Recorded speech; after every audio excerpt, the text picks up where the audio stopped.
बोलो भारत माता की, भारत माता की जय श्रीराम अंद्रे जय जय श्रीराम ಅಂತ ಹೇಳಬೇಕು. जय श्रीराम, जय श्रीराम, भारत माता की. ಬಿಜೆಪಿ ಅಧ್ಯಕ್ಷರಾದಂತ ವಿಜೇಂದ್ರ ಅವರೇ, ಕೇಂದ್ರದ ಸಚಿವೆಯಾದಂತ ಶೋಭಾ ಕರಂದ್ಲಾಜೆ ಅವರೇ, ಚಲವಾದಿ ನಾರಾಯಣ ಸ್ವಾಮಿ ಅವರೇ, ಮಾನ್ಯ ಶ್ರೀರಾಮುಲು ಅವರೇ, ನಮ್ಮ ಪ್ರತಿಪಕ್ಷದ ನಾಯಕರಾದಂತ ಆರ್ ಅಶೋಕ್ ಅವರೇ, ಉಳಿದೆಲ್ಲ ವೇದಿಕೆ ಮೇಲಿರುವಂತ ಹಿರಿಯ ಮುಖಂಡರೇ, ಮಾಧ್ಯಮದ ಸ್ನೇಹಿತರೆ, ರಾಜ್ಯದ ಮೂಲೆ ಮೂಲೆಗಳಿಂದ ಬಂದಿರುವಂತ ಆತ್ಮೀಯ ನನ್ನ ರೈತ ಬಂಧುಗಳೇ, ಅಣ್ಣ ತಮ್ಮಂದಿರೇ, ಮಾಧ್ಯಮದ ಸ್ನೇಹಿತರೆ, ವಿನಾಶಕಾಲೇ ವಿಪರೀತ ಬುದ್ಧಿ ಅಂತ ಹೇಳ್ತಾರೆ. ಬಹುಶಃ ವಿನಾಶಕಾಲ ಹತ್ರ ಬಂದಾಗ ಅಧಿಕಾರ ಮತದಿಂದ ಅಜೀರ್ಣ ಆಗೋಷ್ಟು ಬಹುಮತ ಇದೆ ಅಂತ ಒಂದೇ ಒಂದು ಕಾರಣಕ್ಕೋಸ್ಕರ ಈ ಶಿವಕುಮಾರ್ ನೇತೃತ್ವದ ಸರ್ಕಾರ ರೈತ ಸಮುದಾಯಕ್ಕೆ ದ್ರೋಹ ಮಾಡ್ತಾ ಇದೆ. ಹಣದ ಬಲದಿಂದ, ತೋಳು ಬಲದಿಂದ, ಅಧಿಕಾರ ಬಲದಿಂದ ಜಾತಿಯ ವಿಷಬೀಜವನ್ನು ಬಿತ್ತಿ ನಾವೇನ್ ಬೇಕಾದರೂ ಸಾಧಿಸಬಹುದು ಅನ್ನೋ ಭ್ರಮೆನಲ್ಲಿ ಅವರಿದ್ದಾರೆ. ಕರ್ನಾಟಕ ರಾಜ್ಯದಲ್ಲಿ ಭೀಕರ ಬರಗಾಲ ಇದೆ. ಎಲ್ಲ ಜಲಾಶಯಗಳು ಬತ್ತೋಗಿದೆ. ಮುಂದಿನ ಭವಿಷ್ಯದ ಬಗ್ಗೆ ಜನ ಚಿಂತೆ ಮಾಡ್ತಾ ಇದ್ದಾರೆ. ಬಿತ್ತಿದ ಬೀಜ ಮೊಳಕೆ ಹೊಡೆದಿಲ್ಲ. ಕಣ್ಣೀರಲ್ಲಿ ಕೈ ತೊಳಿತಾ ಇರುವಂತ ಈ ಸಂದರ್ಭದಲ್ಲಿ ಈ ರಾಜ್ಯದ ಮುಖ್ಯಮಂತ್ರಿ ಇತರ ಜನ ಎಲ್ಲರೂ ಸೇರಿ ಡೆಲ್ಲಿಗೆ ಹೋಗಿ ಮಂತ್ರಿಮಂಡಲದ ವಿಸ್ತರಣೆ ಬಗ್ಗೆ ಚಿಂತನೆ ನಡೆಸಿದ್ದಾರೆ ಹೊರತು ಯಾವನಾದರೂ ಒಬ್ಬ ಈ ರಾಜ್ಯದ ಜನರ ಸಂಕಷ್ಟವನ್ನು ಕೇಳೋದಕ್ಕೋಸ್ಕರ ಯಾವುದಾದ್ರೂ ಜಿಲ್ಲೆಗೆ ಹೋಗಿ ಜನರನ್ನ ಒಟ್ಟಿಗೆ ಸೇರಿಸಿ ಅವರ ಕಷ್ಟ ಸುಖವನ್ನು ವಿಚಾರಿಸುವಂತ ಪ್ರಾಮಾಣಿಕ ಪ್ರಯತ್ನ ಮಾಡಿಲ್ಲ.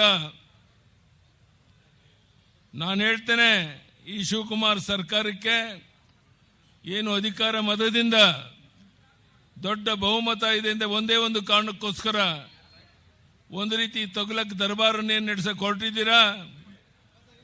ಬಹುಶಃ ಇದು ಕೊನೆಯ ತುದಿಗೆ ಮುಟ್ತಾ ಇದೆ. ನಾನು ಹೇಳ್ತೇನೆ, ಈ ಸರ್ಕಾರಕ್ಕೆ ಇದು ಸಾಂಕೇತಿಕವಾಗಿ ಇಲ್ಲಿ ಹೋರಾಟ ನಡೀತಾ ಇದೆ. ನೀವು ಯಾವ ಜಿಲ್ಲೆಗೆ ಹೇಳಿದ್ರು ಸಹ ನಾನು ಬಂದು ಒಂದು ಅರ್ಧ ದಿವಸ ಇದ್ದು ಜನರ ಸಂಕಷ್ಟಕ್ಕೆ ಸ್ಪಂದಿಸಕ್ಕೆ ಸಿದ್ಧ ಇದ್ದೇನೆ. ನಾವೆಲ್ಲ ಒಟ್ಟಾಗಿ ಸೇರಿ ಈ ಭ್ರಷ್ಟ ಸರ್ಕಾರವನ್ನು ಕಿತ್ತೊಗಿಬೇಕಾಗಿದೆ. ಇಲ್ಲದಿದ್ರೆ ನಾಡಿನ ಜನತೆಗೆ ಭವಿಷ್ಯ ಇಲ್ಲ. ಇಂಥ ವಿಚಿತ್ರವಾದ ಪರಿಸ್ಥಿತಿ ಇರುವಂತಹ ಈ ಸಂದರ್ಭದಲ್ಲಿ ಇವತ್ತು ಒಂದು ಐತಿಹಾಸಿಕ ಒಂದು ಕಾರ್ಯಕ್ರಮ ಇಲ್ಲಿ ನಡೀತಾ ಇದೆ. ಬಹುಶಃ ನಿಮ್ಮ ತೊಗಲಕ್ ದರ್ಬಾರಕ್ಕೆ ಕೊನೆ ಹಾಡೋದಕ್ಕೋಸ್ಕರ ಇಲ್ಲಿ ನಾವು ಸೇರಿದ್ದೇವೆ. ನಾನು ಕೇಳ್ತೇನೆ ಈ ರಾಜ್ಯದ ಮುಖ್ಯಮಂತ್ರಿಗೆ, ನೀವು ಟೌನ್ಶಿಪ್ ಮಾಡೋದಾದ್ರೆ ಬಿಡುದೇನೆ ಬೇಕಾ? ಎಲ್ಲರೂ ಸಹ ವಿರೋಧ ಮಾಡ್ತಾ ಇದ್ದಾರೆ. ಕೆಲವರು ಒಪ್ಪಿಗೆ ಕೊಟ್ಟಿದ್ದಾರೆ, ನಾನು ಅಲ್ಲೇ ಮಾಡೋದು ಅಂತೇಳಿ ಏನು ದರ್ಪವನ್ನು ತೋರಿಸ್ತಾ ಇದ್ದೀರಾ? ಅಧಿಕಾರ ಮತದಿಂದ ನೀವೇನು ಮಾಡಿದ್ರು ನಡೆಯುತ್ತೆ ಅನ್ನುವಂಥ ಭಾವನೆಯಿಂದ ನೀವು ತೊಡಗಿದ್ದೀರಾ. ಇದನ್ನ ಕೊನೆ ಮಾಡೋದಕ್ಕೆ ಈ ಸಭೆಯಲ್ಲಿ ಪ್ರಾರಂಭ ಆಗಿದೆ. ನಾನು ಹೇಳ್ತೇನೆ, ಶಿವಕುಮಾರ್ ಅವರಿಗೆ ನಿಜಕ್ಕೂ ನಿಮ್ಮ ರಾಜ್ಯದ ಜನರಿಗೆ ಕಳಕಳಿ ಇದ್ರೆ ಈ ಬಿಡದಿನಲ್ಲಿ ಟೌನ್ಶಿಪ್ ಮಾಡುವಂತಕ್ಕೇನು ಹೊರಟಿದ್ದೀರಾ ಅದನ್ನ ಕೈ ಬಿಟ್ಟು ಬೇರೆ ಕಡೆ ನೂರಾರು ಎಕರೆ ಜಮೀನಿದೆ, ಸರ್ಕಾರಿ ಜಮೀನೇ ದೊಡ್ಡ ಪ್ರಮಾಣದಲ್ಲಿದೆ. ಇಲ್ಲಾಕೆ ಮಾಡಕ್ಕೆ ಕೊಟ್ಟಿದ್ದೀರಾ? ರಿಯಲ್ ಎಸ್ಟೇಟ್ ಮಾಡಿ ನೂರಾರು ಕೋಟಿ ಲೂಟಿ ಮಾಡೋಕ್ಕೋಸ್ಕರ ಇಲ್ಲಿ ಬಂದಿದ್ದೀರಾ ಅನ್ನುವಂಥದ್ದು ಜಗಜ್ಜಾಹಿರಾಗಿರುವಂಥ ಸಂಗತಿ. ಇಂಥ ಒಂದು ಸಂದರ್ಭದಲ್ಲಿ ನಾನು ಈ ಸರ್ಕಾರಕ್ಕೆ ಎಚ್ಚರಿಕೆಯನ್ನು ಕೊಡ್ತಾ ಇದ್ದೇನೆ. ನೀವು ಬಹುಮತ ಇದೆ ಅಂತ ಒಂದೇ ಒಂದು ಕಾರಣಕ್ಕೋಸ್ಕರ ಏನು ಬೇಕಾದರೂ ನಡೆಯುತ್ತೆ ಅನ್ನುವಂಥ ಭ್ರಮೆನಲ್ಲಿ ನೀವೇನಿದ್ದೀರಾ, ಇದಕ್ಕೆ ಕೊನೆ ಮಾಡೋದಕ್ಕೆ ಭಾರತೀಯ ಜನತಾ ಪಾರ್ಟಿ ಸಿದ್ಧ ಇದೆ. ಈ ಭಾರತೀಯ ಜನತಾ ಪಾರ್ಟಿ, ಜನತಾದಳ, ಕುಮಾರಸ್ವಾಮಿ ಅವರು ನಾವೆಲ್ಲ ಒಟ್ಟಾಗಿ ಸೇರಿ ಇವತ್ತು ಈ ಸರ್ಕಾರಕ್ಕೆ ಕೊನೆ ಮೊಳೆ ಹೊಡೆಯೋದು ಅಂತ ಪ್ರಯತ್ನ ನಡೀತಾ ಇದೆ. ಬಹುಶಃ ಇದು ಕೇವಲ ಇಲ್ಲಿ ಬೆಂಗಳೂರಿಗೆ ಸೀಮಿತವಾಗಿಲ್ಲ. ನಾನು ಈಗಾಗಲೇ ಹೇಳಿದಂತೆ ಬೆಂಗಳೂರಿನ ಸುತ್ತಮುತ್ತ ರಾಜ್ಯದ ಯಾವುದೇ ಭಾಗದಲ್ಲಾದರೂ ಸಹ 1 ಗಂಟೆ 2 ಗಂಟೆ ನಾನು ಬರಕ್ಕೆ ಸಿದ್ಧ ಇದ್ದೇನೆ. ದೊಡ್ಡ ಪ್ರಮಾಣದಲ್ಲಿ ಹೋರಾಟ ಪ್ರಾರಂಭ ಆಗಬೇಕಾಗಿದೆ. ಇವತ್ತು 104 ವರ್ಷದ ಅಜ್ಜಿ ನಮ್ಮ ಪಕ್ಕದಲ್ಲಿ ಕುಂತಿದ್ದಾರೆ. ಇದು ಸಣ್ಣ ಸಂಗತಿ ಅಲ್ಲ. ಎಲ್ಲರೂ ಇವತ್ತು ಕೈ ಜೋಡಿಸಕ್ಕೆ ಬಂದಿರುವಂಥ ಈ ಸಂದರ್ಭದಲ್ಲಿ ನಾನು ಮತ್ತೊಮ್ಮೆ ಈ ಶಿವಕುಮಾರ್ ಸರ್ಕಾರಕ್ಕೆ ಎಚ್ಚರಿಕೆಯನ್ನು ಕೊಡ್ತೇನೆ. ಈಗಲಾದರೂ ಬಿಡದಿಯಲ್ಲಿ ರೈತರ ಫಲವತ್ತಾದ ಭೂಮಿಯನ್ನು ಕಿತ್ತುಕೊಳ್ಳಕ್ಕೆ ಹೊರಟಿದ್ದೀರಾ, ಇದನ್ನು ನಿಲ್ಲಿಸಬೇಕು. ಇದರ ಬದಲಿಗೆ ಬೇರೆ ಎಲ್ಲಿ ಬೇಕಾದ್ರೂ ಸರ್ಕಾರಿ ಜಾಗನೇ ಇದೆ, ಗೋಮಾಳ ಇದೆ, ಬೇಕಾದಷ್ಟು ಜಮೀನಿದೆ, ಅಲ್ಲಿ ಬೇಕಾದ್ರೆ ನೀವು ಮಾಡ್ಬೋದು. ಇದು ಯಾವುದೇ ಕಾರಣಕ್ಕೆ ಸಹಿಸಕ್ಕಾಗೋದಿಲ್ಲ. ಮೊನ್ನೆ ನಿಮ್ಮ ಅಧಿಕಾರಿಗಳ ದರ್ಪದಿಂದ ಅಲ್ಲಿ ಹೋದ ಅಧಿಕಾರಿಗಳ ಜೊತೆಗೆ ಏನು ಗೊಂದಲ ಆಗಿದೆ, ಆ ಮಹಿಳೆಯರ ಬಗ್ಗೆ, ರೈತರ ಬಗ್ಗೆ ಕೇಸ್ಗಳನ್ನು ಹಾಕಿದ್ದೀರಾ. 24 ಗಂಟೆಯಲ್ಲಿ ವಿತ್ಡ್ರಾ ಮಾಡಬೇಕು, ವಾಪಸ್ ತಗೊಳ್ಬೇಕು. ಇಲ್ಲದೆ ಇದ್ರೆ ಇದೇ ರೀತಿಯ ಹೋರಾಟ ರಾಜ್ಯದ ಎಲ್ಲ ಕಡೆ ನಡೆಯುತ್ತೆ. ಅದೆಷ್ಟು ಜನ ಬಂಧಿಸ್ತೀರಾ, ಅದೆಷ್ಟು ಜನ ಮೇಲೆ ಕೇಸ್ ಹಾಕ್ತೀರಾ ನಾವು ನೋಡ್ತೇವೆ.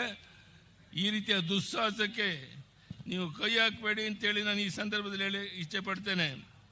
ನಿಮ್ಮ ರಿಯಲ್ ಎಸ್ಟೇಟ್ ಲಾಭಕ್ಕಾಗಿ ಹೈಕಮಾಂಡ್ಗೆ ಕಪ್ಪ ಸಲ್ಲಿಸೋದಕ್ಕಾಗಿ ನಮ್ಮ ಬಡ ರೈತರನ್ನ ಒಕ್ಕಲೆಬ್ಸುವಂತ ನಿಮ್ಮ ಈ ಕೆಲಸ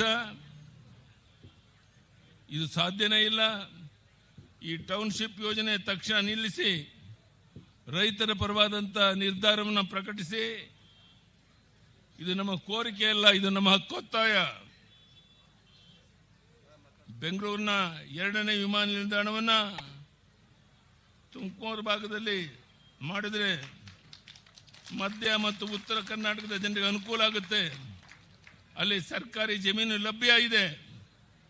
ಆದರೆ ಈ ಕಾಂಗ್ರೆಸ್ ಸರ್ಕಾರ ಬೇಕಿರುವಂತಹದ್ದು ರಿಯಲ್ ಎಸ್ಟೇಟ್ ದಂಧೆಕೋರರ ಒಂದು ಹಿತರಕ್ಷಣೆಗಾಗಿ ವಿಮಾನ ನಿಲ್ದಾಣವನ್ನು ಕನಕಪುರಕ್ಕೆ ಕೊಂಡೊಯ್ಯೋದಕ್ಕೆ ನೀವು ಪ್ರಯತ್ನ ಮಾಡ್ತಾ ಇದ್ದೀರಿ. ಇದು ಯಾವುದೇ ಕಾರಣಕ್ಕೆ ಅದಕ್ಕೆ ಅವಕಾಶ ಕೊಡೋದಿಲ್ಲ. ಎಲ್ಲ ರೀತಿಯ ಹೋರಾಟಕ್ಕೆ ನಾವು ಸಿದ್ಧ ಇದ್ದೇವೆ, ಜನ ಸಿದ್ಧ ಇದ್ದಾರೆ. ಈ ರೀತಿಯ ದುಸ್ಸಾಹಸಕ್ಕೆ ನೀವು ಕೈ ಹಾಕಬೇಡಿ ಅಂತ ಒತ್ತಾಯವನ್ನು ಮಾಡ್ತಾ ಇದ್ದೇನೆ. ಈ ಕಾಂಗ್ರೆಸ್ ತುಷ್ಟೀಕರಣ ಎಷ್ಟು ಕೀಳು ಮಟ್ಟದ್ದು ಅಂದರೆ ಇವರ ವೋಟ್ ಬ್ಯಾಂಕ್ ರಾಜಕೀಯಕ್ಕಾಗಿ ಅಕ್ರಮ ವಲಸಿಗಾರರಿಗೆ ಶಾಶ್ವತ ನಿವಾಸ ಪ್ರಮಾಣ ಪತ್ರ ನೀಡೋದಕ್ಕೆ ಹೊರಟಿದ್ದೀರಾ. ಇದರ ಕನ್ನಡಿಗರ ಹಕ್ಕುಗಳನ್ನು ಕಸಿಯುವ ನಿಮ್ಮ ಪ್ರಯತ್ನಕ್ಕೆ ನಾವು ಯಾವುದೇ ಕಾರಣಕ್ಕೆ ಈ ದೇಶದ್ರೋಹಿ ನಡೆಗೆ ಅವಕಾಶ ಕೊಡೋದಿಲ್ಲ. ಇಂತಹ ಕುತಂತ್ರದ ವಿರುದ್ಧ ನಮ್ಮ ವೀರ ಹೋರಾಟ ನಿಲ್ಲೋದಿಲ್ಲ. ಕನ್ನಡಿಗರ ಹಿತ ಕಾಯೋದಕ್ಕೆ ನಾವು ಸಿದ್ಧ ಇದ್ದೇವೆ. SIR ಪ್ರಕ್ರಿಯೆ ದುರುಪಯೋಗ ಮಾಡಿಸ್ಕೊಳ್ಳೋದಕ್ಕೆ ಈ ಕಾಂಗ್ರೆಸ್ ಸರ್ಕಾರ ಪ್ರಯತ್ನ ಮಾಡ್ತಾ ಇದ್ದು ಜನ ಇದನ್ನು ನೋಡ್ತಾ ಇದ್ದಾರೆ. ಜನ ನಿಮಗೆ ತಕ್ಕ ಪಾಠವನ್ನು ಕಲಿಸೋರಿದ್ದಾರೆ. ನಾನು ಎಂದಿಗೂ ಸಹ ಅಧಿಕಾರಕ್ಕಾಗಿ ರಾಜಕಾರಣ ಮಾಡಿದವನಲ್ಲ.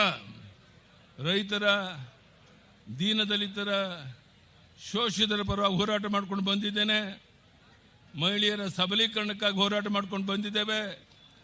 ನಮ್ಮ ಸರ್ಕಾರ ಇದ್ದಾಗ ನಾವು ಕೊಟ್ಟಂಥ ಕಾರ್ಯಕ್ರಮಗಳನ್ನು ಇಂದೂ ಸಹ ಮರೆತಿಲ್ಲ. ನಾವು ಕೊಟ್ಟಂಥ ಭಾಗ್ಯಲಕ್ಷ್ಮಿ ಯೋಜನೆ ಪ್ರತಿಯೊಂದು ಮನೆಯಲ್ಲಿ ನಮ್ಮ ತಾಯಿ ನೆಮ್ಮದಿಯಿಂದ ಬದುಕಕ್ಕೆ ತಂದಿರುವಂಥ ಕಾರ್ಯಕ್ರಮ ಜನ ಇವತ್ತು ಯಾವ ರೀತಿ ಸಂತೋಷ ಪಡ್ತಾ ಇದ್ದಾರೆ ಅನ್ನೋದನ್ನು ಈ ಸರ್ಕಾರ ಅರ್ಥ ಮಾಡ್ಕೋಬೇಕು. ಈ ಭ್ರಷ್ಟ ಕಾಂಗ್ರೆಸ್ ಸರ್ಕಾರ ಜನ ವಿರೋಧಿ ರೈತ ವಿರೋಧಿ ನೀತಿಗಳ ವಿರುದ್ಧ ಇವರನ್ನ ಜನ ಮನೆಗೆ ಕಳಿಸೋವರೆಗೆ ನಮ್ಮ ಹೋರಾಟ ನಿಲ್ಲೋದಿಲ್ಲ. ನಾನು ಇಲ್ಲಿರುವಂಥ ಎಲ್ಲ ಬಂಧುಗಳಲ್ಲಿ ತಾಯಂದರಲ್ಲಿ ವಿನಂತಿ ಮಾಡ್ತೇನೆ, ಮಾಧ್ಯಮದ ಸ್ನೇಹಿತರಲ್ಲೂ ವಿನಂತಿ ಮಾಡ್ತೇನೆ, ದಯಮಾಡಿ ಈ ಭ್ರಷ್ಟ ಸರ್ಕಾರಕ್ಕೆ ಜನಹಿತವನ್ನು ಮರೆತು ಒಂದು ರೀತಿ ತೊಗಲಕ್ಕೆ ದರ್ಬಾರ್ ಮಾಡ್ತಿರುವಂಥ ಈ ಸರ್ಕಾರಕ್ಕೆ ಬುದ್ಧಿ ಕಲಿಸುವಂಥ ಒಂದು ಹೋರಾಟ ಇವತ್ತೇನು ನಡೀತಾ ಇದೆ. ಅದಕ್ಕೆ ಎಲ್ಲರ ಒಂದು ಸಹಕಾರ ಬೆಂಬಲ ಬೇಕು ಅಂತ ಕೇಳ್ತಾ ಮತ್ತೊಮ್ಮೆ ಈ ಭ್ರಷ್ಟ ಸರ್ಕಾರವನ್ನು ಕಿತ್ತೊಗೆಯುವವರೆಗೆ ನಮ್ಮ ಹೋರಾಟ ಮುಂದುವರಿಯುತ್ತೆ. ಇವರು ಡೆಲ್ಲಿಗೆ ಹೋಗ್ತಾ ಇದ್ದಾರೆ ವಾರಕ್ಕೆ 2 ಸಾರಿ ಮಂತ್ರಿಮಂಡಲದ ವಿಸ್ತರಣೆಗಾಗಿ. ಇಲ್ಲಿ ಬರಗಾಲ ಇದೆ, ಜನ ಸಾಯ್ತಾ ಇದ್ದಾರೆ, ಕೆರೆಕಟ್ಟೆಗಳಲ್ಲಿ ನೀರಿಲ್ಲ, ಕುಡಿಯೋ ನೀರಿನ ಹಾಹಾಕಾರ, ಎಲ್ಲ ಜಲಾಶಯಗಳು ಬತ್ತೋಗಿದ್ದಾವೆ. ಇದರ ಬಗ್ಗೆ ಅವ್ರಿಗೆ ಚಿಂತೆ ಇಲ್ಲ. ಅವ್ರ ಚಿಂತೆ ಇರೋದು ಯಾರು ಮಂತ್ರಿ ಆಗಬೇಕು, ಯಾರು ಅಧಿಕಾರ ಸ್ಥಾನಮಾನ ಗಳಿಸಬೇಕು ಅನ್ನೋದ್ರ ಬಗ್ಗೆ ತಲ್ಲೀನರಾಗಿದ್ದಾರೆ.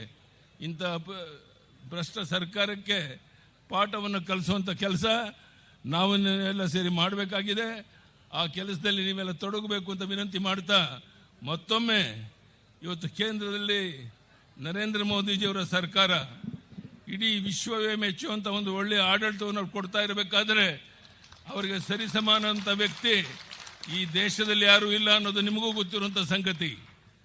ಪ್ರಧಾನಿ ನರೇಂದ್ರ ಮೋದಿಯವರ ನೇತೃತ್ವದಲ್ಲಿ ಭಾರತೀಯ ಜನತಾ ಪಾರ್ಟಿಯನ್ನು ಕರ್ನಾಟಕದಲ್ಲಿ ಬಲಪಡಿಸಬೇಕಾಗಿದೆ.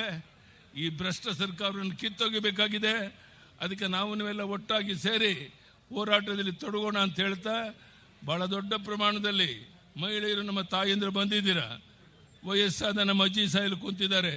ನಿಮ್ಮೆಲ್ಲರ ಸಹಕಾರದಿಂದ ಕರ್ನಾಟಕದಲ್ಲಿ ಒಂದು ಬದಲಾವಣೆಯನ್ನು ತರೋಣ ಅಂತ ಹೇಳ್ತಾ ಮತ್ತೊಮ್ಮೆ ತಮ್ಮೆಲ್ಲರಿಗೂ ವಂದಿಸಿ ನನ್ನ ಮಾತನ್ನು ಮುಗಿಸ್ತೇನೆ. ಧನ್ಯವಾದಗಳು.